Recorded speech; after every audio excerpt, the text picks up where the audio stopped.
Ukraine पहुंचेंगे। इसी के साथ साथ बात होगी भारत और जापान के बीच तीसरी 2+2 वार्ता हो चुकी। अब से थोड़ी ही देर में इन तमाम मंत्रियों की एक प्रेस कॉन्फ्रेंस होगी, वो भी आप तक लेके आएंगे। लेकिन उससे पहले आइए नजर डालेंगे अभी तक की खास खबरों पर। प्रधानमंत्री नरेंद्र मोदी ने मलेशिया के अपने समकक्ष के साथ की द्विपक्षीय बैठक। दोनों देशों के बीच 8 समझौता ज्ञापनों पर हस्ताक्षर। पीएम मोदी ने आसियान और इंडो पैसिफिक क्षेत्र में मलेशिया को बताया अहम पार्टनर।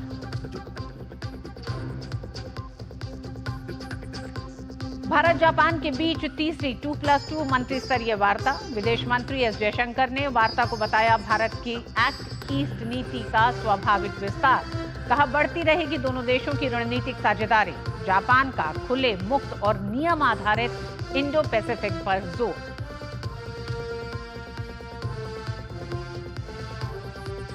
कोलकाता दुष्कर्म और हत्या मामले में सुप्रीम कोर्ट ने ममता सरकार को लगाई कड़ी फटकार। पुलिस को भी लताड़ा, पूछा प्रिंसिपल ने हत्या की एफआईआर क्यों नहीं कराई दर्ज। पीड़िता की पहचान छिपाने का निर्देश। 22 अगस्त तक मांगी सीबीआई से जांच की स्टेटस रिपोर्ट। डॉक्टरों ने फैसले का किया स्वागत। सुप्रीम कोर्ट ने डॉक्टरों की सुरक्षा पर जताई चिंता। सुरक्षा आंकलन के लिए गठित किया टास्क फोर्स। 3 हफ्ते में अंतरिम और 2 महीने में देनी होगी फाइनल रिपोर्ट। सुरक्षा बढ़ाने को लेकर केंद्र सरकार ने अस्पतालों को लिखी चिट्ठी। सर्वोच्च न्यायालय के फैसले का किया स्वागत।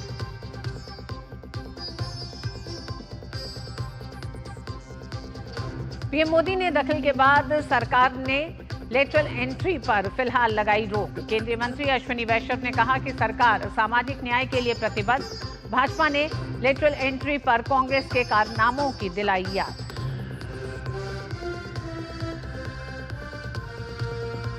राज्यसभा उपचुनाव के लिए भाजपा ने जारी की 9 उम्मीदवारों की सूची। हरियाणा से किरण चौधरी, राजस्थान से रवनीत सिंह बिट्टू को बनाया उम्मीदवार। 21 अगस्त को नामांकन का अंतिम दिन। 3 सितंबर को होगा चुनाव।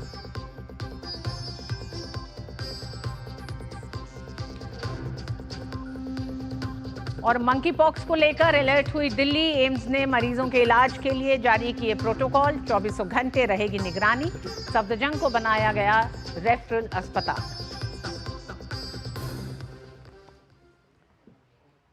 सुप्रीम कोर्ट ने स्वतः संज्ञान लेने के बाद मंगलवार को आरजीकर अस्पताल मामले पर पहली सुनवाई की। इसमें चीफ जस्टिस की बेंच ने पश्चिम बंगाल सरकार से कड़े सवाल पूछे। कोलकाता दुष्कर्म और हत्या मामले में सुप्रीम कोर्ट ने कड़ा रुख अपनाते हुए राज्य सरकार को कड़ी फटकार लगाई है। साथ ही मामले की जांच कर रही सीबीआई को गुरुवार तक स्टेटस रिपोर्ट दाखिल करने का निर्देश दिया है। अदालत ने 22 अगस्त तक पश्चिम बंगाल सरकार को अस्पताल में तोड़फोड़ को लेकर रिपोर्ट देने को कहा है। सुप्रीम कोर्ट ने डॉक्टरों की सुरक्षा पर चिंता जताते हुए कहा कि महिला डॉक्टरों की सुरक्षा और भी बड़ा मुद्दा है। अदालत ने डॉक्टरों की सुरक्षा व्यवस्था दुरुस्त करने के लिए टास्क फोर्स के गठन की घोषणा भी की। ये टास्क फोर्स अस्पताल में डॉक्टर और स्टाफ की सुरक्षा सुनिश्चित करने पर सुझाव देगा। 14 सदस्यीय टास्क फोर्स में डॉक्टरों के अलावा कैबिनेट सचिव, केंद्रीय गृह सचिव, केंद्रीय स्वास्थ्य सचिव, चेयरमैन नेशनल मेडिकल कमीशन और अध्यक्ष नेशनल बोर्ड ऑफ एग्जामिनेशन को भी शामिल किया गया है। कोर्ट ने नेशनल टास्क फोर्स को 3 हफ्ते में अंतरिम और 2 महीने में फाइनल रिपोर्ट देने को कहा है। सॉलिसिटर जनरल का ये सीधा कहना था कि ये जो है ऐसा ये जानवरों जैसा कृत्य है जो काफ़ी गंभीरता से लिया जाना चाहिए। सोशल मीडिया पे जितनी चीज़ें सर्कुलेट हो रही हैं उसको जल्द से जल्द बंद किया जाए विद रिलेटेड टू विक्टिम। दूसरा, उन्होंने एफआईआर पे काफ़ी सवाल किया कि डिले क्यों था, पुलिस पहला एफआईआर किसके द्वारा किया गया। तीसरा, उन्होंने सीबीआई से रिपोर्ट भी मांगा है। चौथा, उन्होंने डॉक्टर्स जितने भी डॉक्टर्स प्रोटेस्ट कर रहे हैं उनसे रिक्वेस्ट किया कि वो प्रोटेस्ट कॉल ऑफ करें, जिससे जो है काफ़ी लोगों को जो दिक्कतें हो रही हैं वो सामना ना करना पड़े। और मीनवाइल उन्होंने नेशनल टास्क फोर्स 10 मेंबर्स की नेशनल टास्क फोर्स बनाई है, जिसमें 23 के लिए जो है रखा है। उस डेट पे सीबीआई अपना रिपोर्ट करेगी और मीनवाइल जो है बाकी मेडिकल एसोसिएशंस अपना सजेशंस जो है नेशनल टास्क फोर्स को देंगे। सुप्रीम कोर्ट ने केंद्र सरकार से कहा है कि वो राज्यों से जानकारी लेकर सारणीबद्ध तरीके से निम्नलिखित पहलुओं पर ब्यौरा पेश करे। अस्पताल में सुरक्षा कर्मियों की सही संख्या, प्रवेश द्वार पर चेकिंग की सुविधा है या नहीं, रेस्ट रूम, ड्यूटी रूम की संख्या कितनी है, रेस्ट रूम, ड्यूटी रूम में सुविधा की जानकारी, क्या हॉस्पिटल के सभी क्षेत्रों में आम लोग जा सकते हैं, इन क्षेत्रों की सुरक्षा व्यवस्था कैसी है। अस्पताल में सीसीटीवी कैमरों का पूरा ब्यौरा, अस्पताल के बाहर पुलिस चौकी है या नहीं, महिलाओं की यौन शोषण की शिकायतों के लिए आंतरिक कमेटी है या नहीं। सरकार को 1 महीने के अंदर इन पहलुओं पर कोर्ट को जवाब देना है। 14 अगस्त को आरजीकर अस्पताल में भीड़ के घुसने के मुद्दे पर अदालत ने सवाल उठाते हुए कहा कि हजारों की भीड़ घुस जाती है और पुलिस को भनक भी नहीं लगती, ये समझ से परे है। कोर्ट ने भी आदेश दिया कि अस्पताल परिसर में डॉक्टरों की सुरक्षा सीआईएसएफ संभालेगी। सीजीआई ने एफआईआर दर्ज होने में हुई देरी पर सवाल उठाया। मुख्य न्यायाधीश ने कहा कि पोस्टमार्टम रिपोर्ट से साफ था कि ये मर्डर केस है। उसके बाद भी एफआईआर रात को 11:45 पर जाकर दर्ज हुई। हॉस्पिटल के प्रिंसिपल और बाकी स्टाफ क्या कर रहे थे? साथ ही सुप्रीम कोर्ट ने पश्चिम बंगाल सरकार से शांतिपूर्ण प्रदर्शन कर रहे लोगों को निशाना नहीं बनाए जाने के लिए भी कहा है। मामले की अगली सुनवाई 22 अगस्त को होगी। विकास सारथी के साथ ब्यूरो रिपोर्ट, डीडी न्यूज। और इस बीच सुप्रीम कोर्ट ने आरजीकर मेडिकल कॉलेज में दुष्कर्म और हत्या की शिकार महिला डॉक्टर का नाम, फोटो और उनकी वीडियो से जुड़े सभी संदर्भ को सभी मीडिया, सोशल मीडिया प्लेटफॉर्म से हटाने का निर्देश दिया है। पश्चिम बंगाल के 2 वकीलों ने इसे लेकर कोर्ट में याचिका दायर की थी। सुप्रीम कोर्ट ने याचिका पर सुनवाई करते हुए कहा कि जिस तरह से मीडिया संस्थानों में दुष्कर्म पीड़िता के नाम पहचान का खुलासा हो रहा है, वो सुप्रीम कोर्ट के फैसले में दी गई व्यवस्था के खिलाफ है।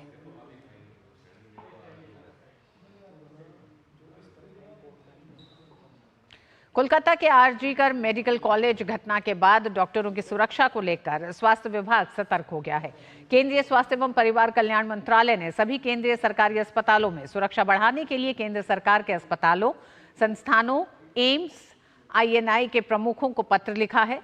स्वास्थ्य मंत्रालय ने अपने पत्र में स्वास्थ्य देखभाल पेशेवरों की सुरक्षा सुनिश्चित करने पर जोर दिया है। पत्र में कहा गया है कि कर्मचारियों के विरुद्ध हिंसा या उत्पीड़न अस्पताल के सुचारू संचालन को बाधित कर सकता है और रोगियों को प्रदान की जाने वाली देखभाल की गुणवत्ता को प्रभावित कर सकता है। मरीजों की भीड़ से संघर्ष और सुरक्षा उल्लंघन की संभावना बढ़ जाती है। स्वास्थ्य मंत्रालय ने इन चिंताओं को दूर करने के लिए सुरक्षा के लिए एक व्यापक दृष्टिकोण की आवश्यकता पर जोर दिया है। साथ ही इसके लिए सुरक्षा उपाय भी सुझाए हैं। महिला डॉक्टर के साथ दरिंदगी के मामले में ममता बनर्जी सरकार सुप्रीम कोर्ट से लेकर विपक्ष के सवालों के कटघरे में है। डॉक्टरों की सुरक्षा को लेकर बनी नेशनल टास्क फोर्स और एमएस ऑफिस के आश्वासन के बाद आरएमएल के डॉक्टरों ने अपनी हड़ताल वापस ले लिया। हालांकि देश के दूसरे कई हिस्सों में विरोध प्रदर्शन लगातार जारी है। कोलकाता में महिला डॉक्टर के साथ दुष्कर्म और हत्या मामले में उच्चतम न्यायालय के हस्तक्षेप का स्वागत करते हुए federation of resident doctors association फोडा ने कहा है कि इससे चिकित्सा समुदाय के हितों की रक्षा होगी। वहीं इस जघन्य अपराध के खिलाफ पिछले कई दिनों से प्रदर्शन कर रहे दिल्ली के आरएमएल अस्पताल के डॉक्टरों ने अपनी हड़ताल वापस ले ली है। एक बयान में कहा है कि स्वास्थ्य मंत्रालय और चिकित्सा अधीक्षक कार्यालय ने आश्वासन दिया है कि चिकित्सा संस्थानों में सुरक्षा उपायों को बढ़ाने के लिए सभी आवश्यक अनुमतियां प्राप्त कर ली गई हैं और कार्यान्वयन के लिए 45 दिन की समय सीमा निर्धारित की गई है। सुप्रीम कोर्ट ने जो इतना पॉजिटिव रिस्पांस दिया तो उसके बाद हमने एक जनरल बॉडी मीटिंग बुलाई, क्योंकि सुप्रीम कोर्ट का भी ये था कि हम आपकी सेफ्टी के लिए इतना कुछ कर रहे हैं, तो अगर आप सेफ फील करेंगे तो आप मतलब ड्यूटी रिज्यूम करिए। तो क्योंकि सुप्रीम कोर्ट ही वो बॉडी है, न्याय व्यवस्था इस देश में अभी भी कायम है, बाकी तो सरकार और पुलिस तो बिल्कुल फेल हो गई है। हमारे भी मीटिंग हुई और उसमें सब लोग एक पॉजिटिव वे में जो सुप्रीम कोर्ट ने डायरेक्शन लिया है, तो सब लोग इस बात से सहमत है कि हम लोग भी पॉजिटिव ही रहना है और हम लोग अब काम पे लौट सकते हैं। हालांकि देश के दूसरे कई हिस्सों में विरोध प्रदर्शन लगातार जारी है। कोलकाता में मेडिकल कॉलेज के डॉक्टरों ने सड़कों पर चित्रों के माध्यम से संदेश देकर विरोध प्रदर्शन किया। देश को झकझोर देने वाले इस घृणित कृत्य को लेकर पूरे देश में भारी आक्रोश है। इस बीच पश्चिम बंगाल के राज्यपाल सीवी आनंद बोस ने सुप्रीम कोर्ट के फैसले का स्वागत करते हुए कहा कि इससे बड़ी राहत मिली है। और इस खबर पर और अपडेट आपको देंगे, लेकिन उससे पहले आइए सीधे रुख करते हैं हम इस समय भारत और जापान की तीसरी 2+2 बैठक के बाद। इस समय विदेश मंत्री एस जयशंकर और रक्षा मंत्री राजनाथ सिंह प्रेस कॉन्फ्रेंस को संबोधित कर रहे हैं।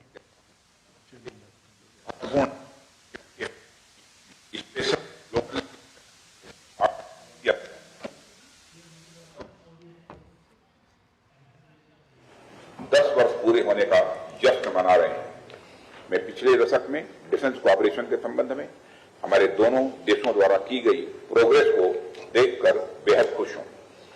मुझे प्रेस के सदस्यों को यह बताते हुए खुशी हो रही है कि हमने सितंबर 2022 में टोक्यो में अपनी पिछली बैठक से लेकर अब तक सब्सटेंशियल प्रोग्रेस हासिल की है। कई मामलों में परिणाम अपेक्षाओं से भी अधिक रहे हैं। यह हमारे दोनों देशों के रक्षा मंत्रालयों के बीच बेहतरीन तालमेल के कारण ही यह संभव हो पाया है। आज हमारी डिस्कशन के दौरान हमने म्यूचुअल इंटरेस्ट के बाइलेटरल और रीजनल इश्यूज के बारे में चर्चा की है। इंडो पैसिफिक रीजन में दो महत्वपूर्ण स्टेक होल्डर्स होने के नाते इंडिया और जापान कई मायनों में इस क्षेत्र के महत्वपूर्ण प्रहरी हैं। इसलिए यह पार्टनरशिप इंडो पैसिफिक रीजन में पीस और स्टेबिलिटी के लिए बेहद महत्वपूर्ण है। वर्ष 2023 हमारे डिफेंस एंगेजमेंट में एक माइलस्टोन ईयर के रूप में साबित हुआ है। ज्वाइंट सर्विसेज स्टाफ टॉक्स की स्थापना और हमारी एयर फोर्सेज के बीच पहला फाइटर एक्सरसाइज वीर गार्जियन हमारे डिफेंस फोर्सेज के बीच बढ़ते इसी सहयोग का प्रतीक है। पहली बार तीनों ही सर्विसेज ने एक ही कैलेंडर ईयर में ज्वाइंट एक्सरसाइजेज की हैं। हमने फोर्सेज में ज्वाइंटनेस के संबंध में बेस्ट प्रैक्टिसेस के लिए अपनी पहली ज्वाइंट स्टाफ टॉक्स भी आयोजित की हैं। हमारे डिफेंस सेक्रेटरी और जापान के वाइस मिनिस्टर ऑफ डिफेंस के बीच डिफेंस पॉलिसी डायलॉग भी अप्रैल 2023 में आयोजित की गई थी। हमारे डिफेंस इक्विपमेंट और टेक्नोलॉजिकल कोऑपरेशन के क्षेत्र में भी उल्लेखनीय प्रोग्रेस हुई है। 2047 में जब हम स्वतंत्रता के 100 वर्ष पूरे कर रहे होंगे, उसके लिए हमने विकसित भारत का एक विजन रखा है। आत्मनिर्भर भारत को प्राप्त करने के लिए डोमेस्टिक डिफेंस कैपेबिलिटीज का निर्माण इस विजन का एक अभिन्न अंग है। डिफेंस टेक्नोलॉजी और इंडस्ट्री में जापान के साथ साझेदारी भारत को ग्लोबल मैन्युफैक्चरिंग हब बनाने के हमारे लक्ष्य को प्राप्त करने में सहायक होगी, ऐसा मेरा विश्वास है। भारत और जापान का इंडो पैसिफिक पर एक शेयर्ड विजन है। इंडो पैसिफिक रीजन में पीस, सिक्योरिटी और स्टेबिलिटी के मुद्दों पर कन्वर्जेंस और कॉमन आउटलुक बढ़ रहा है।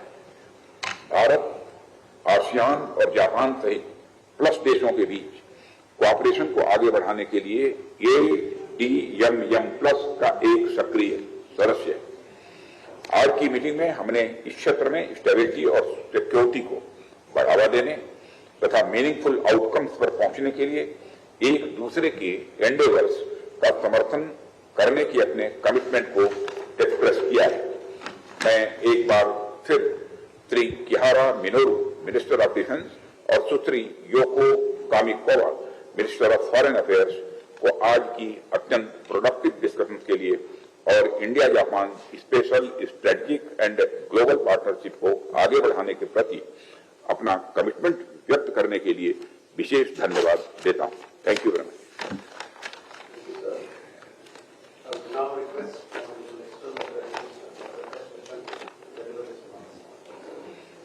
Foreign Minister, Excellency Kamikawa Yoko, Defense Minister, Excellency Kihara Minoru, our senior cabinet colleague, Raksha Mantri Rajnath Singh ji, members of the media.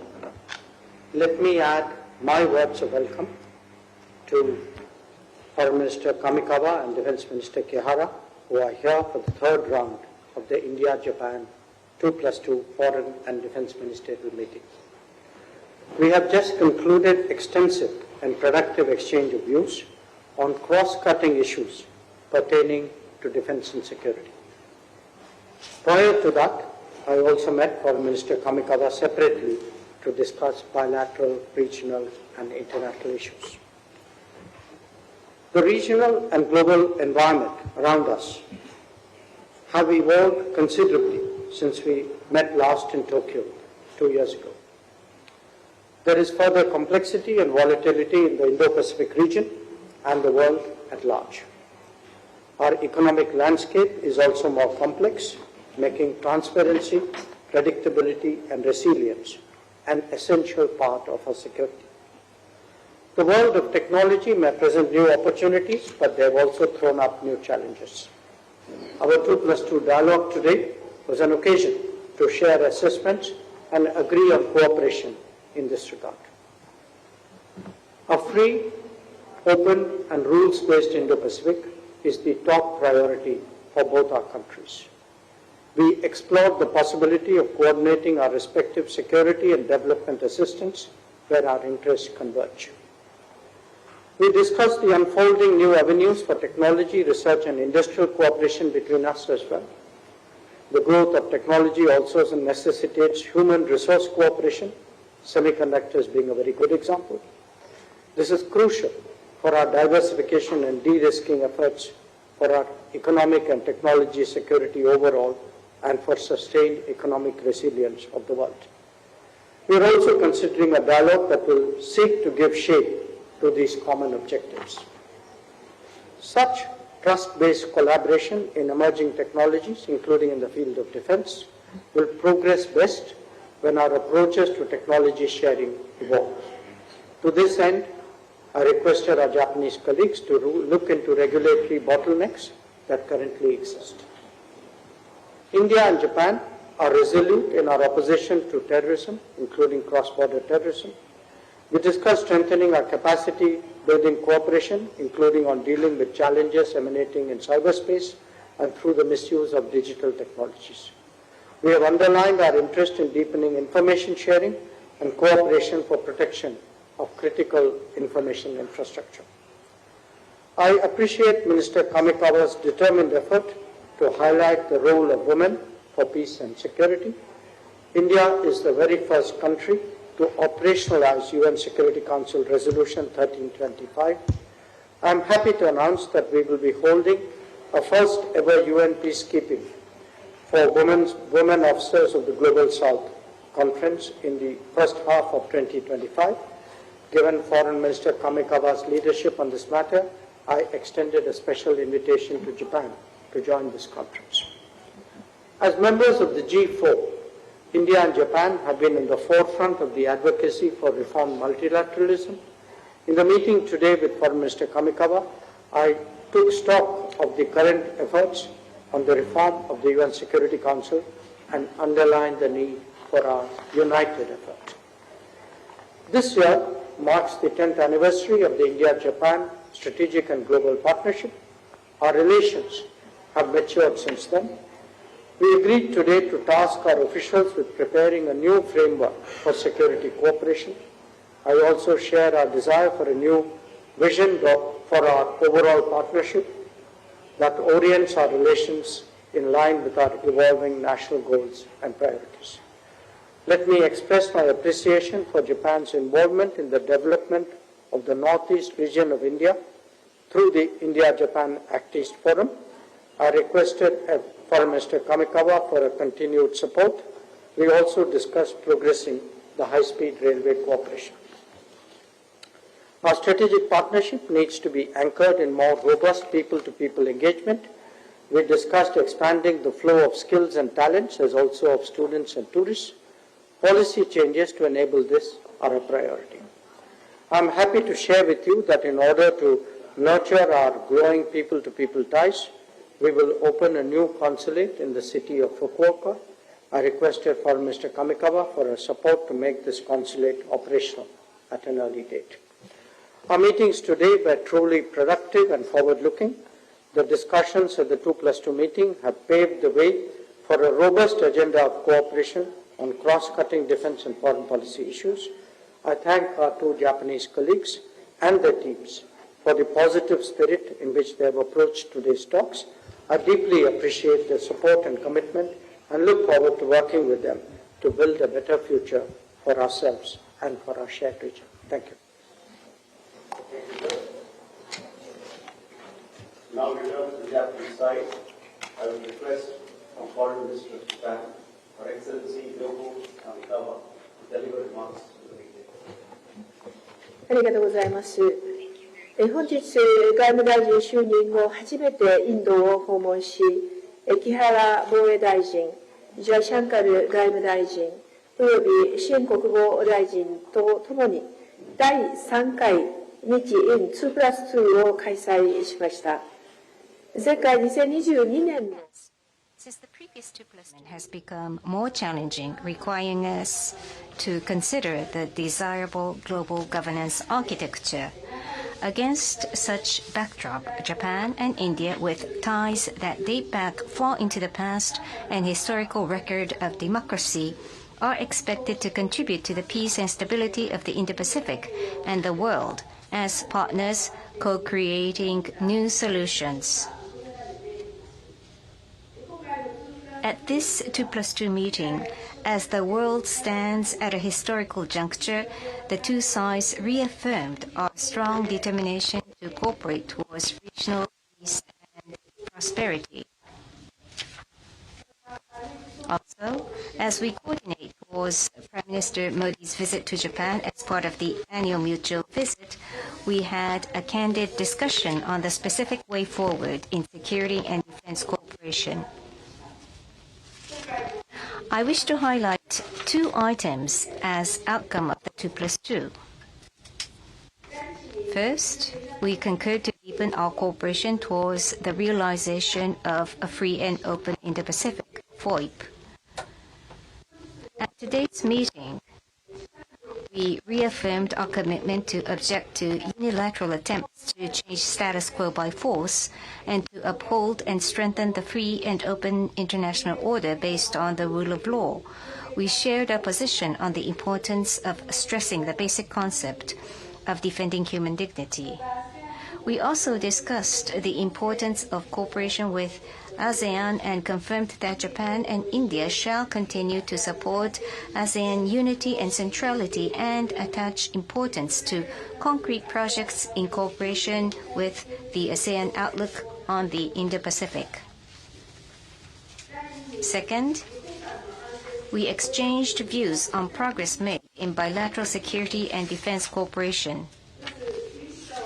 As the state of international affairs becomes more challenging, in light of the significance of Japan-India cooperation, we concurred to revise the 2008 Joint Declaration on Security Cooperation between Japan and India. Based on a mid to long-term perspective of our bilateral security and defense cooperation, our teams will work on the revision. We also agreed that security and economic security are inseparable. And regarding supply chain, we agreed to further strengthen our cooperation in economic security. I will leave it to Minister Kihara to explain the details of concrete cooperation in defense, but will note that we concurred to accelerate efforts in joint trainings and defense equipment and technology cooperation. One subject that I have constantly prioritized since becoming Foreign Minister is WPS, and we confirmed the importance of this subject. With India sending female personnel to the UNPKO, we will explore cooperation in this area. We also exchanged views on regional and global situations, including the East and South China Seas, North Korea, and South Asia, and agreed to coordinate our efforts. Through the special strategic and global partnership between Japan and India, our two countries will continue to work together to maintain and strengthen peace and prosperity of the global community. Thank you. Thank you, Madam Minister. Now request Defense Minister of Japan, His Excellency Minoru Kihara, to deliver his remarks to the meeting. Sir. It was extremely gratifying to hold the third 2+2 while enjoying the kind hospitality by Minister Sin and Minister Jaishankar.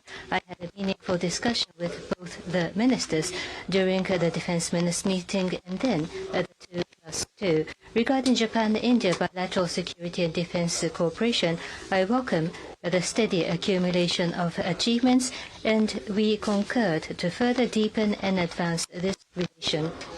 On the bilateral and multilateral joint exercises, we welcome that Japan-India joint exercises between all the services of land, sea and air are continuing, and with respect to the first multilateral joint fighter exercise, Taran Shakti, starting next week to be hosted by India, we welcome the steady progress of preparation for the first stopover by the Air Self-Defense Forces fighter jet in India. We also discussed our defense equipment and technology cooperation regarding the Unified Complex Radio Antenna Unicorn to be equipped on vessels. We appreciated the progress of bilateral coordination towards the transfer of the equipment and agreed to further deepen our bilateral defense equipment technology cooperation by leveraging this opportunity. As for other areas of bilateral cooperation, on the cooperation of the maintenance of vessels in India, as it will contribute to the enhancement of interoperability between the Maritime Self-Defense Forces and the Indian Navy, and could also raise the flexibility of the operations of the Maritime Self-Defense Force ships in the Indian Ocean region. We welcome the advancing coordination between the Maritime Self-Defense Forces and the Indian Navy. We also discussed wide-ranging regional issues and affirmed that unilateral changes to the status quo by force is not acceptable wherever it may be. I myself underscored the importance of strengthening our cooperation with like-minded countries in order to ensure regional peace and stability. Based on today's outcome, I am determined to work closely with Minister Sin and Minister Jaishankar and to further deepen our bilateral cooperation and to move towards the peace and stability of the international community.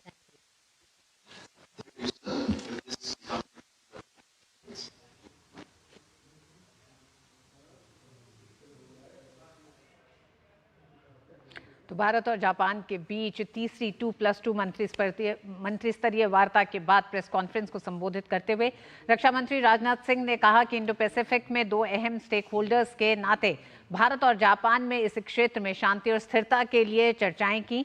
Bharat प्रशांत में स्थिति की समीक्षा पर focus है दोनों देशों का। Special strategic और ग्लोबल पार्टनरशिप को बढ़ाने पर दोनों ही देशों ने जोर दिया है। वहीं विदेश मंत्री एस जयशंकर ने बैठक के बाद कहा कि 2 साल पहले टोक्यो में हुई 2+2 के बाद से वैश्विक राजनीति में कई बदलाव हुए हैं। टेक्नोलॉजिकल और इंडस्ट्रियल कोऑपरेशन से लेकर द्विपक्षीय मुद्दों से लेकर आतंकवाद पर विस्तार से चर्चा हुई। नियम आधारित हिंद प्रशांत सर्वोच्च प्राथमिकता है दोनों ही देशों की। तो 2+2 तीसरी दोनों देशों के बीच जो वार्ता हुई है उससे जुड़े अहम पहलू भी आपके सामने लेके आएंगे, साथ ही साथ कुछ और खबरें भी होंगी, लेकिन वक्त एक छोटे से ब्रेक का है। नई वॉशिंग मशीन अच्छा है। क्या हुआ? अरे शॉपिंग पे 2000 का कैशबैक मिला है, बस क्यूआर कोड स्कैन करना है। अच्छी धुलाई होगी है ना? बैंक अकाउंट की पैसे रिसीव करते समय क्यूआर कोड स्कैन, पिन या ओटीपी की जरूरत नहीं पड़ती, वो सिर्फ पेमेंट के लिए चाहिए होती है। इसलिए अनजान कोड या लिंक से सावधान रहिए और नुकसान से बचिए। बच गए धुलाई से। ये नई धुलाई। आरबीआई कहता है कि जानकार बनिए, सतर्क रहिए। बात जब पीढ़ियों के लिए बनने वाले घर की हो तो जिम्मेदारी बड़ी हो जाती है। गैलेंट समझता है ये जिम्मेदारी। अब डबल एम रिब्स के साथ गैलेंट एडवांस टीएमटी रीबार, निर्माण का रियल हीरो। राशि की स्कूल फीस, घर का किराया, कितनी जिम्मेदारियां हैं सर पे। तुम तो टर्म लाइफ इंश्योरेंस लिए बिना ही चलेगा। पॉलिसी बाजार पे 1 करोड़ का टर्म लाइफ इंश्योरेंस सिर्फ 470 रुपए महीने से शुरू। भारत और मलेशिया की मित्रता को मलेशिया के प्रधानमंत्री की भारत यात्रा और प्रगाढ़ करेगी। दोनों देशों के बीच आज 8 समझौता ज्ञापनों पर हस्ताक्षर हुए। इस मौके पर प्रधानमंत्री नरेंद्र मोदी ने भारत और मलेशिया को आतंकवाद के खिलाफ लड़ाई में एकजुट बताते हुए कहा कि दोनों देश आपसी सहयोग को व्यापक रणनीतिक साझेदारी के स्तर तक ले जाएंगे। इस खबर को आपको दिखाएंगे, लेकिन आइए एक बार फिर हम रुख करते हैं कोलकाता में हुए डॉक्टर के हत्या और मर्डर पर जिस तरह से आज सुप्रीम कोर्ट ने स्वतः संज्ञान लिया और उस स्वतः संज्ञान के साथ ही सुप्रीम कोर्ट ने कई बड़े सवाल खड़े किए हैं, जो एक तरफ इस पूरे मामले को जिस तरह से एक तरह से डील किया गया है, लापरवाही बरती गई है, उस पर कई सवाल खड़े करता है ममता सरकार को लेकर, तो वहीं पुलिस पूरी व्यवस्था पर भी किस तरह से पुलिस की कार्रवाई रही, तो साथ ही साथ डॉक्टरों की सुरक्षा को लेकर भी कई बड़े सवाल सुप्रीम कोर्ट ने सामने रखे हैं और उसी को लेकर नेशनल टास्क फोर्स का गठन भी किया है। 14 सदस्यीय ये टास्क फोर्स है। आज हमारा विशेष इसी पर आधारित है कि डॉक्टरों की सुरक्षा पर सुप्रीम कोर्ट हुआ सख्त। हमारे साथ विशेष मेहमान भी स्टूडियो में जुड़ चुके हैं। Doctor Atul Goyal, DG health services, Bharat सरकार। डॉक्टर अतुल, आपका बहुत बहुत स्वागत है स्टूडियो में। संजय चड्ढा हमारे साथ, senior advocate supreme court. Chadha ji, आपका भी बहुत बहुत स्वागत है। साथ ही संतोष कुमार सिंह, एडिटर एक दिन बांग्ला दैनिक से हमारे साथ जुड़ गए हैं। संतोष जी, आपका भी बहुत बहुत स्वागत है। सबसे पहले अगर मैं रुख डॉक्टर अतुल आप ही का करूं कि एक नेशनल टास्क फोर्स का गठन किया गया है, बाकायदा समय सीमा दी गई है कि कितने दिन में ये तय किया जाना है, तो टास्क फोर्स को कई बड़ी जिम्मेदारियां सुप्रीम कोर्ट ने दी हैं क्योंकि कई सवाल खड़े किए। कार्यरत डॉक्टरों के लिए जो परेशानियां इस आरजीकर अस्पताल से बाहर आई हैं, उसे लेके पूरे देश में आक्रोश है डॉक्टर्स में कि व्यवस्था सही नहीं है, क्या कहेंगे आप? देखिए, पहले तो ये जानना पड़ेगा कि डॉक्टर्स को परेशानी क्यों होती है। एक तो लाइफ एंड डेथ से डील करते हैं, इमरजेंसी में सीरियस केसेस आते हैं, उनमें कई बार एडवर्स रिज़ल्ट भी निकल के आता है, जिसके कारण दोनों ही तरफ से सेंटिमेंट्स हाई होते हैं। डॉक्टर्स भी तनाव में होते हैं, पेशेंट्स के अटेंडेंट्स भी तनाव में होते हैं। ऐसे में कई बार ऐसे इवेंट्स होते हैं जिससे डॉक्टरों का बचाव ज़रूरी है या उनकी सुरक्षा ज़रूरी है। तो सरकारी अस्पतालों में अक्सर पेशेंट्स का रश भी बहुत ज़्यादा होता है, जिसके कारण डॉक्टर्स और भी प्रेशर में होते हैं। और ऑनरेबल सुप्रीम कोर्ट ने यही ऑब्जर्वेशन दिया कि डॉक्टर्स की सुरक्षा इसलिए बहुत ज़्यादा एसेंशियल है और उसमें बहुत सारे निर्देश दिए, जैसे स्पेशल टास्क फोर्स का आपने जिक्र किया। तो स्पेशल टास्क फोर्स को ये सौंपा गया है कि वो 3 वीक्स के अंदर इंटरिम रिपोर्ट देगा रिगार्डिंग क्या क्या कदम उठाने चाहिए सुरक्षा के लिए, और फाइनल रिपोर्ट करीब 2 महीने में सबमिट होगी। और कुछ बातें भी उन्होंने बोली जो हमें कलेक्ट करनी है। सुप्रीम कोर्ट ने कुछ जो सवाल किए हैं उनमें से 2-4 अगर हम आपको बताएं कि बेसिक हाइजीन कंडीशन, सैनिटेशन की कमी, ये सारे सवाल तब बाहर आए हैं जो आरजीकर अस्पताल से जुड़े हुए हैं। अस्पताल में जितनी सुरक्षा व्यवस्था होनी चाहिए वो नहीं थी, सीसीटीवी कैमरास नहीं थे, मेडिकल केयर प्रोफेशनल्स के लिए पर्याप्त टॉयलेट सुविधा नहीं है, तो इस तरह की ट्रांसपोर्टेशन की व्यवस्था नहीं है। तो डॉक्टर गोयल, बहुत सारी ऐसे एक तरह से कई बिंदु हैं जिस पे समीक्षा आकलन की ज़रूरत है। इवन ड्यूटी रूम्स नहीं है अवेलेबल। कई बार महिला और मेल स्टाफ के लिए अलग अलग ड्यूटी रूम्स भी नहीं है। तो हाइजीनिक कंडीशंस की तो बात आपने करी ही। डॉक्टर गोयल, सवाल यह है कि क्या किसी ऐसी बड़ी घटना के बाद, क्योंकि डॉक्टर्स जिस तरह से प्रदर्शन कर रहे थे, हम जानते हैं आरएमएल के डॉक्टर्स ने आज हड़ताल वापस ली है एमएस ऑफिस के आश्वासन के बाद, तो इस तरह का आश्वासन डॉक्टर्स को आज से पहले क्यों नहीं था? क्योंकि इस घटना ने कई बड़े सवालों को सामने लाके खड़ा कर दिया है। अब बीच में ऐसा आश्वासन सेंट्रल गवर्नमेंट हॉस्पिटल्स को तो सेंट्रल गवर्नमेंट की तरफ से जाता है। जैसे पहले भी सेंट्रल गवर्नमेंट हॉस्पिटल्स में एक इंस्टीट्यूशनल एफआईआर का प्रोविज़न था कि अगर कोई ऐसा इंसिडेंट होता है तो इंस्टीट्यूशन एक एफआईआर करे। अभी इस इंसिडेंट के बाद दोबारा पूरे देश भर के लिए ये एक नोटिस सेंट्रल गवर्नमेंट ने जारी किया है कि किसी भी इंस्टीट्यूशन में अगर किसी भी हेल्थ वर्कर के खिलाफ या डॉक्टर के खिलाफ कोई वायलेंट इंसिडेंट होता है तो एक institutional FIR with in a maximum of 6 hours हो जाना चाहिए। उससे ज़्यादा समय नहीं लगना चाहिए किसी भी हालत में। लेकिन एफआईआर भी इंसिडेंट के बाद होगा, तो एफआईआर से पहले के प्रिकॉशन बहुत ज़रूरी हैं। जैसे ड्यूटी रूम्स की बात हुई, लाइटिंग ऑफ द एरियाज़ की बात हुई। बहुत सारे एरियाज़ में लाइटिंग प्रॉपर नहीं है और अंधेरे में अक्सर लेडी डॉक्टर्स को घर जाना पड़ता है या इवन हॉस्टल तक जाना पड़ता है। सो प्रॉपर लाइटिंग फैसिलिटीज़ और ट्रांसपोर्ट फैसिलिटीज़ की आज ऑनरेबल सुप्रीम कोर्ट ने बात करी, जिसका जिक्र मंत्रालय में भी किया गया और टास्क फोर्स के ज़िम्मे भी ये चीज़ डाली गई है। और उससे पहले भी मंत्रालय अपने हॉस्पिटल्स को लिख चुका है ये बारे में कि इन सब चीज़ों का इंतज़ाम हॉस्पिटल में किया जाए। जी डॉक्टर गोयल, डॉक्टर्स की ये कोई आज की मांग नहीं है, इस घटना के बाद नहीं है, इससे पहले डॉक्टर्स की मांग थी और यही कारण है कि पूरे देश में एक तरफ उस पीड़िता को न्याय दिलाने का आक्रोश है तो दूसरी तरफ इन तमाम रेजिडेंट डॉक्टर्स और ट्रेनी डॉक्टर्स की जो एक लंबी मांग रही है, जिस तरह से चिकित्सक संस्थानों में जो अनदेखी हो रही है उन सुविधाओं को लेकर, उस पर उनका आक्रोश है जो सड़क पर दिखाई देता है। चड्ढा साहब हमारे साथ हैं, सुप्रीम कोर्ट के बड़े वकील हैं। अब चड्ढा जी, क्या आपको लगता है आज जिस तरह से सुप्रीम कोर्ट ने कई ऐसी बड़ी बातें की हैं जिसमें एफआईआर क्यों देर से दर्ज हुई, किस लिए अस्पताल के प्रीमाइसेस को, उस पूरे वो जो जहां घटना हुई थी उसको क्यों नहीं सुरक्षित रख सकी सरकार, कई ऐसे बड़े सवाल खड़े किए हैं सुप्रीम कोर्ट ने। क्या आपको लगता है अब जो जांच आगे चल रही है उसमें क्या देर बहुत हो गई है? सबूतों के साथ जो छेड़छाड़ हुआ है उसको लेकर भी आज सुप्रीम कोर्ट काफी सख्त दिखाई दिया। सुप्रीम कोर्ट, जैसा ऋषि आपने कहा, बहुत सख्त हुई और सुओ मोटो है ये। सुप्रीम कोर्ट ने पूछा एफआईआर में क्यों डिले, आपने बताया। सुप्रीम कोर्ट ने कहा कि प्रिंसिपल जो हैं उन्होंने इनिशियली ये कहा कि ये सुसाइड का केस है, फिर प्रिंसिपल का ट्रांसफर हो गया, ट्रांसफर हो जाने के बाद उनको किसी इंस्टीट्यूट में ही भेजा गया। क्यों एफआईआर, जो सुबह का इंसिडेंट है, सुबह प्रातः काल में इसको पता चला और उसके बाद इसमें एफआईआर जो होती है वो शाम को होती है, ऐसा कहा गया। जबकि दूसरे पक्ष ने यह भी कहा कि इनिशियली यूडी यानी कि यूडी केस इसको रजिस्टर्ड किया गया तकरीबन 12 बजे के करीब, जो कोर्ट में, क्योंकि मैं देख रहा था कोर्ट की प्रोसीडिंग्स, उसमें जवाब दिया। लेकिन अब आपका जो मूल सवाल है कि क्या इतने दिन निकल जाने के बाद अब उसमें देरी का प्रभाव पड़ेगा? निश्चित तौर पे कई सारे ऐसे सबूत हैं जिनमें दखलंदाजी हो गई है, उसका क्या होगा? और इसीलिए देश की सर्वोच्च एजेंसी को इसमें लगाया गया है। सर्वोच्च एजेंसी को कोई लंबा समय नहीं दिया गया है, सर्वोच्च एजेंसी को 22 तारीख तक अपनी रिपोर्ट देनी है और 22 तारीख को ही क्या डेवलपमेंट है, क्या चीजें हैं, उस पर एक इंटरिम रिपोर्ट सीबीआई को सुप्रीम कोर्ट के समक्ष पेश करनी है। उस रिपोर्ट का अवलोकन करेगी उस दिन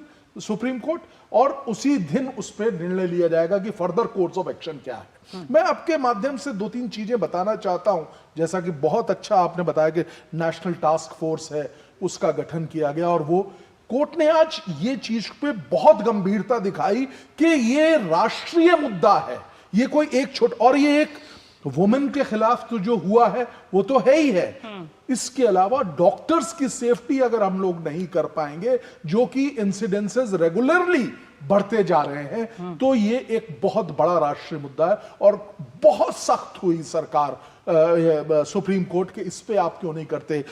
खासतौर से जैसा आपने अपने प्रोग्राम में बताया कि वहां की सुरक्षा की व्यवस्था, डॉक्टर साहब भी बहुत अच्छा बता रहे थे कि कैसे लाइटनिंग और तमाम अरेंजमेंट्स नहीं हैं, तो उन तमाम पे बहुत बल दिया गया। ये टास्क फोर्स जो कि छोटी मोटी टास्क फोर्स नहीं है, पूरे देश के जो सबसे प्रबुद्ध और मजबूत लोग हैं उनको इसमें रखा जाएगा। संतोष जी, सुप्रीम कोर्ट ने सीबीआई को भी निर्देश दिया जल्द से जल्द अपनी रिपोर्ट सबमिट करने के लिए। साथ ही साथ जिस तरह से आज स्वतः संज्ञान लेते हुए सुप्रीम कोर्ट ने कई बड़े सवाल खड़े करे हैं, क्या आपको लगता है कि ममता बनर्जी सरकार पर तो सवाल है ही है, साथ ही साथ इस मसले को जिस तरह से डील किया गया है उस पर एक बड़ा सवाल है, असंवेदनशीलता को लेकर बड़ा सवाल है? ये सबसे बड़ा प्रश्न यही है कि जो सरकार ने जो एक संवेदनहीनता, जो परिवार के, जो मृतका के जो परिजनों के साथ जिस तरह से एक मिसकम्युनिकेशन हुआ, एक परिवार जो अपनी बच्ची को खो चुका और भी इस तरह की दरिंदगी में खो चुका है कि जिसके बारे में सोच के ही मैंने सिरत पैदा हो जाती है कि इतना अमानवीय कृत, पाशविक कृत्य किया उसने। उसके बाद उस परिवार के सदस्यों के साथ ठीक से एक कम्युनिकेशन नहीं किया गया। आज सुप्रीम कोर्ट ने सुमोटो करके इस एक पूरी घटना एक निचोड़ बताया है, कहाँ कहाँ खामियां हैं उनको उजागर किया कि जो आरजीकर मेडिकल के जो अधिकारी थे, पदाधिकारी थे, जो जिम्मेवार थे, उनकी तरफ से इस बारे में कुछ खास नहीं किया गया जो कि केस करना चाहिए था। दूसरी तरफ पुलिस ने डेड बॉडी को परिवार को हैंड ओवर करके क्रिमेशन कराने के बाद 12:30 बजे मैंने 11:45 ऐसे ही कुछ किया। रात को देर रात में 3 घंटे के बाद एफआईआर हुई है जिसमें हत्या की बात कही गई है। तो कई तरह की जो खामियां हैं उसको सुप्रीम कोर्ट ने उजागर किया और सबसे अच्छी बात है कि इन खामियों को उजागर करने के साथ ही भविष्य में ऐसी घटनाएं न हो, इस दिशा में समाधान के हेतु जो टास्क फोर्स का गठन, इंफ्रास्ट्रक्चर को बेहतर करने की जगह और इस तरह की घटना की पुनरावृत्ति ना हो, इस संबंध में सबको सतर्क होने का। और एक सबसे अच्छी बात है कि देखिए आज सुप्रीम कोर्ट के इस सुनवाई पर सबकी नजर थी। बिल्कुल संतोष जी, और कई मौकों पर ऐसा रहा कि जब बंगाल सरकार के वकील कपिल सिब्बल ने ये कोशिश की ये कहने की कि एफआईआर में फला चीज नहीं है या ये ये जो आप कह रहे हैं ये आपको सही तरीके से नहीं पता है या ऐसा नहीं हुआ है, इस पर चीफ जस्टिस काफी सख्त नाराज भी हुए और उन्होंने कई बातों को सामने रखा कि किस तरह से ममता सरकार के वकील चीजों को ढकने की कोशिश कर रहे हैं। और उसी में एक जो बड़ा सवाल ममता सरकार पर है कि किस तरह से कैलकाटा नेशनल मेडिकल कॉलेज का प्रिंसिपल तुरंत उन्हें नियुक्त कर दिया गया, एक जगह से रिलीव करके तुरंत नियुक्त करना, यानी कि प्रिंसिपल की भूमिका से लेकर ममता बनर्जी सरकार की पूरी भूमिका इस पूरे मामले पर संदिग्ध दिखाई थी आज कोर्ट में भी। सरकार की तरफ से एक के बाद एक कई घटनाएं ऐसी हुई हैं जिनसे कि नागरिक समाज यहाँ पर राजनीति, तो देखिए जिनको राजनीति करनी है वो राजनीति करेंगे। आज ममता बनर्जी विपक्ष में रहती तो शायद इससे भी बड़ा मूवमेंट करती, आंदोलन कर रही होती, कुछ हो सकता था। मगर सबसे बड़ी बात है कि देखिए एक संदीप घोष को वहां से उन्होंने रिजाइन किया और सेम डे आप दूसरे मेडिकल कॉलेज का प्रिंसिपल बना रहे हैं, तो एक तो दूसरा मैसेज गया। उसके बाद हो गया कि उस आरजीकर के कई डॉक्टरों का ट्रांसफर कर दिया गया। तो खैर नागरिक समाज के जिस तरह का दबाव पड़ा मीडिया का या हर तरफ के समाज के हर वर्ग का, तो सरकार को ट्रांसफर ऑर्डर्स भी वापस करने पड़े। संतोष जी अंत में छोटा सा सवाल जवाब चाहूंगे आपसे, क्या 22 तारीख को जब स्टेटस रिपोर्ट सीबीआई सौंपेगी, क्योंकि इस समय लोगों को ये जानना है, ये साफ हो चुका है कि उस पीड़िता के साथ किसी एक ने दुष्कर्म नहीं किया, क्या इस मामले में बड़े खुलासे सामने हो पाएंगे? नहीं, आप जैसे करें कि एक नहीं कई वहां पे गैंग रेप जैसी बात कही जा रही, मगर जहां तक मेरी जो जानकारी है और जो है कि कोलकाता पुलिस की जो जांच हो रही थी सही दिशा में ही जा रही थी और सीबीआई भी करीब करीब उसी दिशा में ही जाएगी।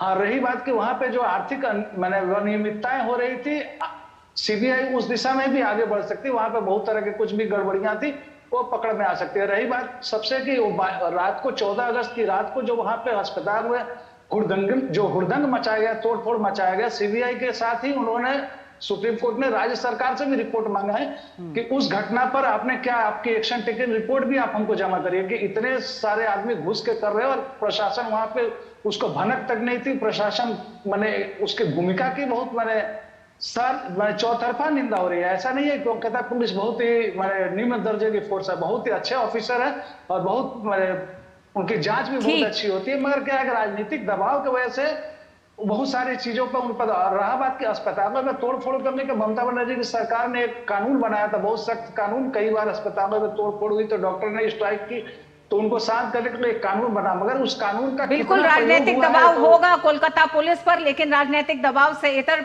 सुप्रीम कोर्ट के स्वतः संज्ञान लेने के बाद अब ममता बनर्जी सरकार पर एक बड़ा नैतिक दबाव भी है, साथ ही साथ सामाजिक दबाव भी है। सुप्रीम कोर्ट ने भी जिस तरह से रिपोर्ट तलब की है, अब ममता सरकार को इस पूरे मामले पर खुलकर सामने आना पड़ेगा और ये बताना पड़ेगा कि कौन लोग जिम्मेवार हैं। साथ ही साथ 22 तारीख को सीबीआई भी अपनी स्टेटस रिपोर्ट देगी। उम्मीद करते हैं कि इस मामले में कौन लोग शामिल हैं और दोषियों को सख्त से सख्त सजा मिल सकेगी, ये मामला आगे बढ़ सकेगा।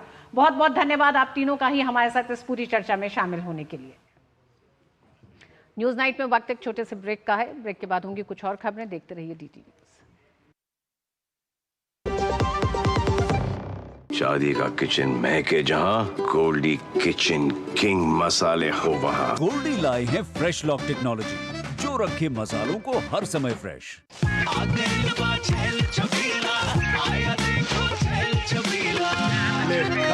अच्छा भैया, मेरी गाय को भी अपने हाथों से चारा खिला दो। अरे खिलाई देते हैं। हमारी गाय भैया। क्या हो गया, पूरा का पूरा गांव यहाँ आ गया? भैया इसी हाथ से चारा खिलाते हो, तभी तो आपके गाय भैंसों की ब्यात सबसे ज्यादा है। अरे पगले, ये चमत्कार इस हाथ का नहीं, हाथ में जो कपिला पशु आहार है उसका है, जो पशुओं की सेहत अच्छी रखता है और ब्यात भी बढ़ाता है। ले जाओ।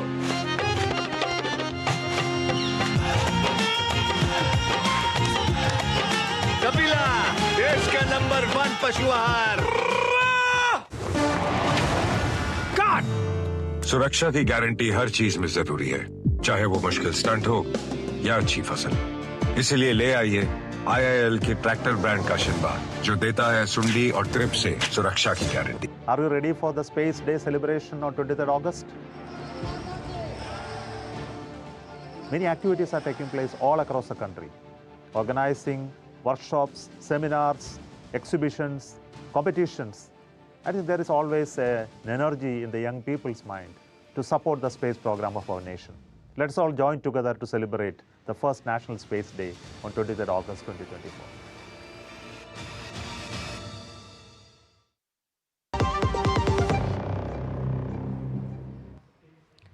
भारत और मलेशिया की मित्रता को मलेशिया के प्रधानमंत्री की भारत यात्रा और प्रगाढ़ करेगी। दोनों देशों के बीच आज 8 समझौता ज्ञापनों पर हस्ताक्षर हुए। इस मौके पर प्रधानमंत्री नरेंद्र मोदी ने भारत और मलेशिया को आतंकवाद के खिलाफ लड़ाई में एकजुट बताते हुए कहा कि दोनों देश आपसी सहयोग को व्यापक रणनीतिक साझेदारी के स्तर तक ले जाएंगे।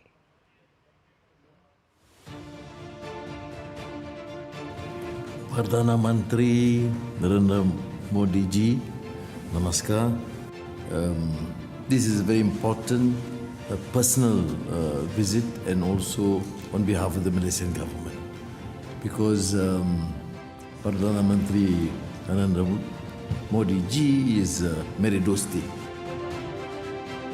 एक्सेलेंसी, आपकी मित्रता और भारत के साथ संबंधों के प्रति आपकी प्रतिबद्धता के लिए हम आभारी हैं। आपकी इस यात्रा से आने वाले दशक के लिए हमारे संबंधों को एक नई दिशा मिली है। आसियान और दक्षिण पूर्वी एशिया के अहम देश मलेशिया के प्रधानमंत्री के साथ भारतीय प्रधानमंत्री की नई दिल्ली में हुई द्विपक्षीय मुलाकात को संबंधों की नई ऊंचाई माना जा रहा है। मलेशियाई प्रधानमंत्री अनवर इब्राहिम का भारत दौरा समग्र आर्थिक सहयोग समझौते की ओर बढ़ता हुआ एक और कदम है। सेमीकंडक्टर, फिनटेक, रक्षा उद्योग, एआई और क्वांटम में हमें आपसी सहयोग बढ़ाना चाहिए। हमने भारत और मलेशिया के बीच कॉम्प्रिहेंसिव इकोनॉमिक कोऑपरेशन एग्रीमेंट के रिव्यू में गति लाने पर बल दिया है। डिजिटल टेक्नोलॉजी में सहयोग के लिए डिजिटल काउंसिल की स्थापना करने का और स्टार्टअप अलायंस बनाने का निर्णय लिया है। भारत के यूपीआई और मलेशिया के पे नेट को जोड़ने के लिए भी काम किया जाएगा। भारत मलेशिया के बीच कुल 8 समझौता ज्ञापन पर हस्ताक्षर हुए, जिसमें स्वास्थ्य, मानव संसाधन, डिजिटल, संस्कृति, पर्यटन, गवर्नेंस और पब्लिक सर्विस फाइनेंस क्षेत्र में सहयोग शामिल रहा।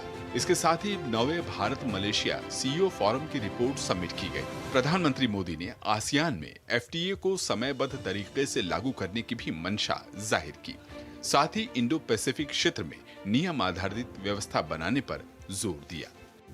हम सहमत हैं कि भारत और आसियान के बीच एफटीए की समीक्षा को समयबद्ध तरीके से पूरा करना चाहिए।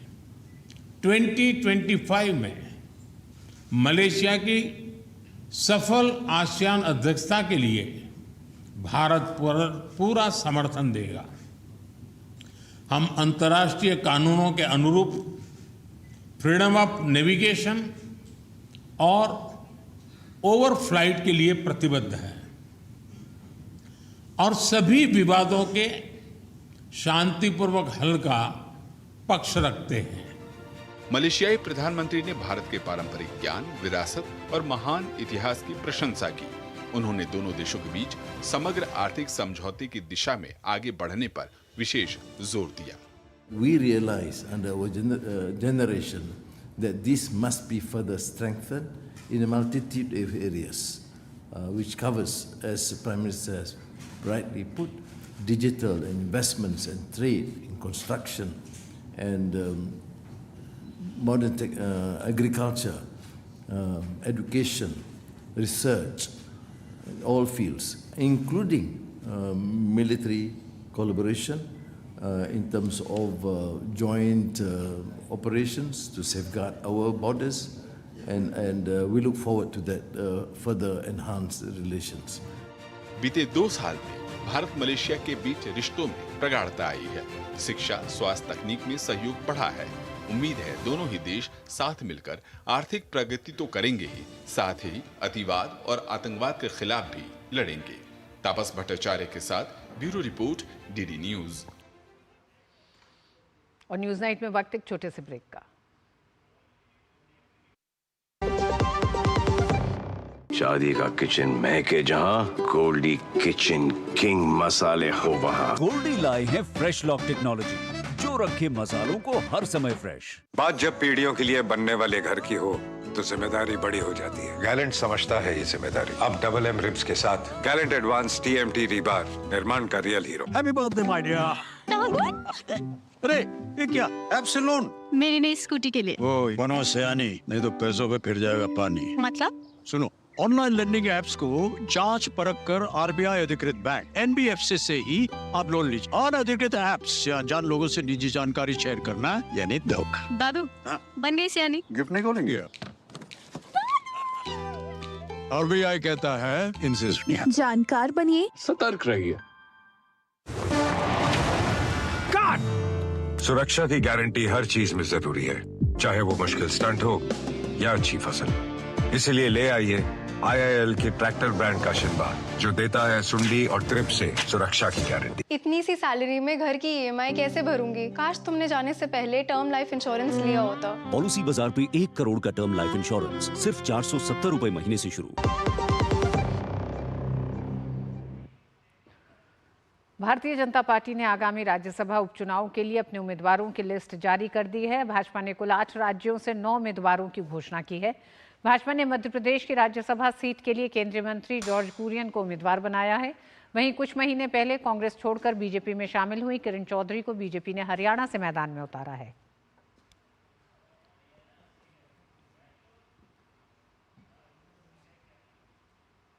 और आर्थिक जगत में भारत के लिए एक और अच्छी खबर है। बढ़ते मुनाफे के बीच भारतीय कंपनियां सालाना 45 से 50 अरब डॉलर का निवेश करने को तैयार हैं।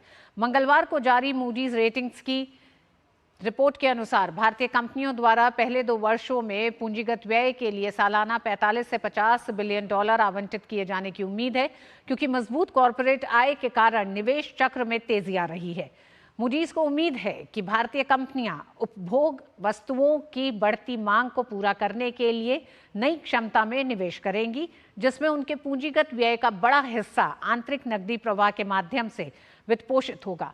रिपोर्ट में कहा गया है कि ऊर्ध्व एकीकरण को बढ़ाने और शुद्ध शून्य लक्ष्य हासिल करने के लिए निवेश को बढ़ावा देगा।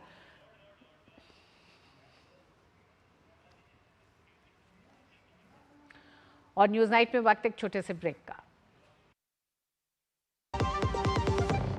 बात जब पीढ़ियों के लिए बनने वाले घर की हो तो जिम्मेदारी बड़ी हो जाती है। गैलेंट समझता है ये जिम्मेदारी। अब डबल एम रिब्स के साथ गैलेंट एडवांस TMT रीबार, निर्माण का रियल हीरो। सुरक्षा की गारंटी हर चीज में जरूरी है, चाहे वो मुश्किल स्टंट हो या अच्छी फसल।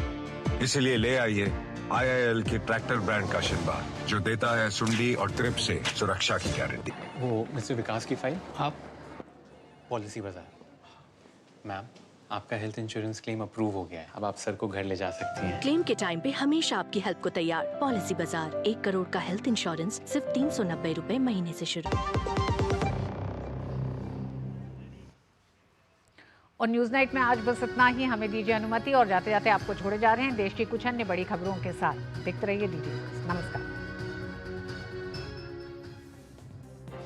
राष्ट्रपति द्रौपदी मुर्मू ने राष्ट्रपति भवन में भू विज्ञान पुरस्कार 2023 प्रदान किए। ये प्रतिष्ठित पुरस्कार भू वैज्ञानिकों को दिया गया। इस कार्यक्रम में केंद्रीय कोयला एवं खान मंत्री जी किशन रेड्डी और कोयला एवं खान राज्य मंत्री सतीश चंद्र दुबे भी उपस्थित रहे।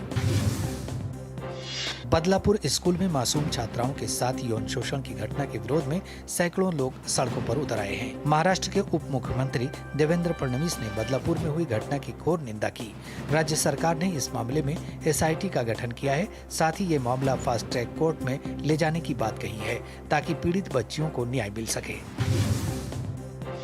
जम्मू कश्मीर में निर्वाचन आयोग ने विधानसभा चुनाव के पहले चरण के लिए अधिसूचना जारी कर दी है। इस चरण में पुलवामा, अनंतनाग, शोपियां, कुलगाम, रामबन, किश्तवाड़ और डोडा जिलों की 24 विधानसभा सीटों पर मतदान होगा। मतदान 18 सितंबर को होगा। आबकारी मामले से जुड़े सीबीआई मामले में अरविंद केजरीवाल की न्यायिक हिरासत बढ़ गई है। राहुल-सेवरी कोर्ट ने सीबीआई मामले में केजरीवाल की न्यायिक हिरासत 27 अगस्त तक बढ़ा दी है। दिल्ली शराब नीति घोटाला मामले में बीआरएस नेता के कविता की जमानत याचिका पर सुप्रीम कोर्ट में सुनवाई टल गई है। मामले की अगली सुनवाई 27 अगस्त को होगी। सुप्रीम कोर्ट ने मंगलवार को कलकत्ता हाईकोर्ट के उस फैसले को रद्द कर दिया जिसमें हाईकोर्ट ने किशोरियों से उनकी यौन इच्छाओं पर काबू पाने की सलाह दी थी। इसके साथ ही सुप्रीम कोर्ट ने रेप के आरोपी को बरी करने के हाईकोर्ट के फैसले को पलट दिया है। दरअसल पिछले साल हाईकोर्ट की तरफ से किशोरियों को दी गई सलाह पर सुप्रीम कोर्ट ने आपत्ति जताई थी। इस पर सुप्रीम कोर्ट ने स्वतः संज्ञान लिया था। उच्चतम न्यायालय ने मानवाधिकार कार्यकर्ता तीस्ता सीतलवाड़ को गैर भेदभाव विषय पर आयोजित सम्मेलन में भाग लेने के लिए 31 अगस्त से 10 सितंबर तक मलेशिया के सेलंगोर की यात्रा करने की मंगलवार को अनुमति दे दी। न्यायमूर्ति BR गवई और न्यायमूर्ति KV विश्वनाथन की खंडपीठ ने 10 लाख रुपए की सॉल्वेंट सिक्योरिटी जमा कराने की शर्त पर सीतलवाड़ को ये अनुमति दी। भारतीय रेलवे की ओर से यात्रियों की सुविधाओं को ध्यान में रखते हुए advance water level monitoring system को लॉन्च किया गया है। इस सिस्टम को ट्रायल आधार पर ब्रह्मपुत्र मेल एक्सप्रेस में लगाया गया है। इस नए एडवांस सिस्टम को लगाने का उद्देश्य लंबी दूरी की ट्रेनों में यात्रियों के लिए पानी की उपलब्धता को सुनिश्चित करना है।